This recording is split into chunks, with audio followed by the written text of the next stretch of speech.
पिछली वीडियो में हमने आईवी फ्लूइड उसके टाइप के बारे में और उसके फंक्शन के बारे में जाना था और मैंने वादा किया था कि मैं आपके सामने एक नई वीडियो लेके आऊँगा एनएस और आरएल के बारे में।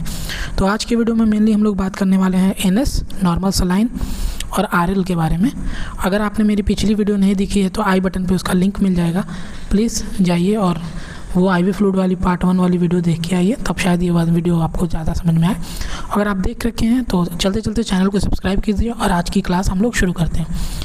तो हम लोग पढ़ रहे थे आइसोटोनिक फ्लूइड। आइसोटोनिक फ्लूइड में 3-4 एग्जाम्पल देखे थे हम लोग। पहला था जिसमें नॉर्मल सलाइन NS0.9, दूसरा था रिंगर्स लैक्टेट जिसको हम आरएल सॉल्यूशन भी बोलते हैं। तो आज के वीडियो में हम लोग मेनली बात करेंगे एनएस और आरएल के ही बारे में। तो चलिए हम लोग आगे चलते हैं। तो ये नॉर्मल सलाइन जो है उसका पूरा नाम, इसके कुछ और भी नाम है। इसको 0.9% NaCl भी बोला जाता है और ये परसेंटेज वेट बाई वॉल्यूम होता है, ठीक है। ये यूनिट इसकी वेट बाई वॉल्यूम होती है। या इसको 0.9% सोडियम क्लोराइड भी बोलते हैं, या इसको फिजियोलॉजिकल सलाइन भी बोलते हैं, क्योंकि most of the time most common जो सलाइन के रूप में यूज़ की जाती है वो यही की जाती है NS0.9%। तो इसीलिए इसको फिजियोलॉजिकल सलाइन भी बोलते हैं। आगे की तरफ चलते हुए देखेंगे कि 100 ml H2O में 0.9 ग्राम सोडियम क्लोराइड होता है,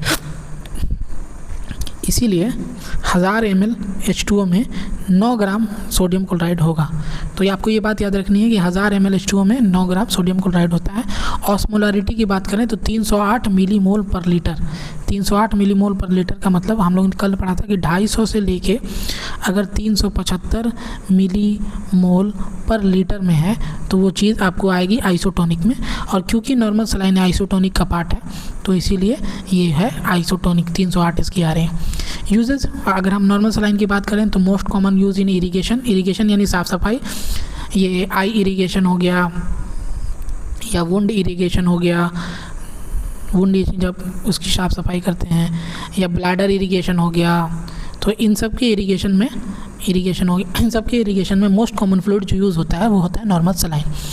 according to priority use in shock में भी इसका यूज़ करते हैं। अगर हाइपोवॉल्यूमिक शॉक हो गया तो सडन हमको ब्लड का वॉल्यूम बढ़ाना है तो we infused normal saline is used, ठीक है। फिर safest fluid for diabetic patient. वैसे लोग जो डायबिटिक हैं, जिनमें DM1 है या DM2 है, डायबिटिक हैं, ग्लूकोज इंटॉलरेंस की कंडीशन है, तो उनके लिए सेफेस्ट फ्लूइड है। कोई साइड इफ़ेक्ट, कोई नुकसान नहीं होता। कॉन्ट्रा इंडिकेशन की बात किया जाए तो इसको कंजेस्टिव हार्ट फेलियर में नहीं देना है।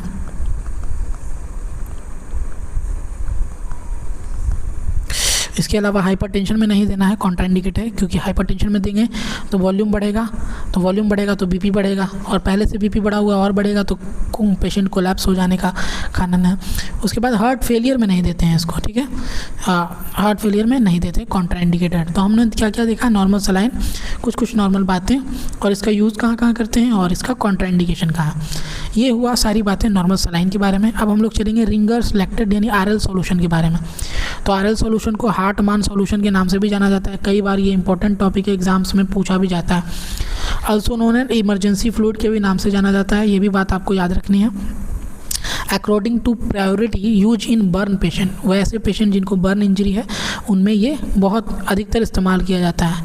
बर्न फ्लूइड भी बोल सकते हैं। यूज इन डायरिया पेशेंट, वैसे पेशेंट जिनको डायरिया है उनमें भी यूज़ किया जाता है। ये बहुत इंपॉर्टेंट सवाल है। कंपोनेंट ऑफ आरएल, तो आरएल में कंपोनेंट कौन कौन होते हैं, sodium chloride, potassium chloride, calcium chloride, और एक होता है सोडियम लैक्टेट। ये थोड़ा अलग है तो इसको आपको याद करना पड़ेगा।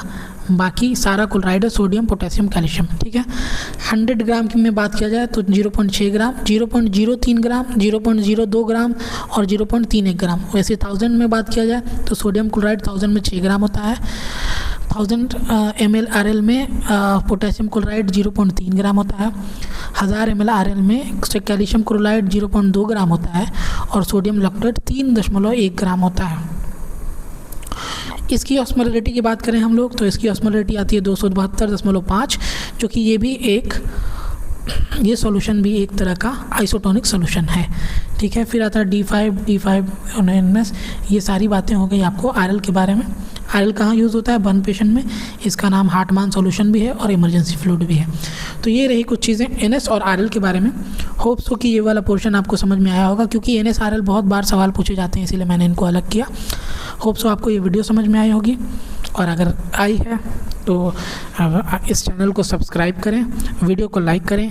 अगर आपके भी पास कोई सवाल है जिसका जवाब आप चाहते हैं, नर्सिंग से जुड़ा है, तो कृपया कमेंट बॉक्स में अपना कमेंट दें।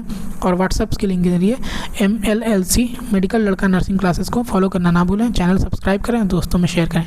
मिलते हैं हम कल किसी अन्य टॉपिक के साथ, तब तक के लिए नमस्कार, आदाब।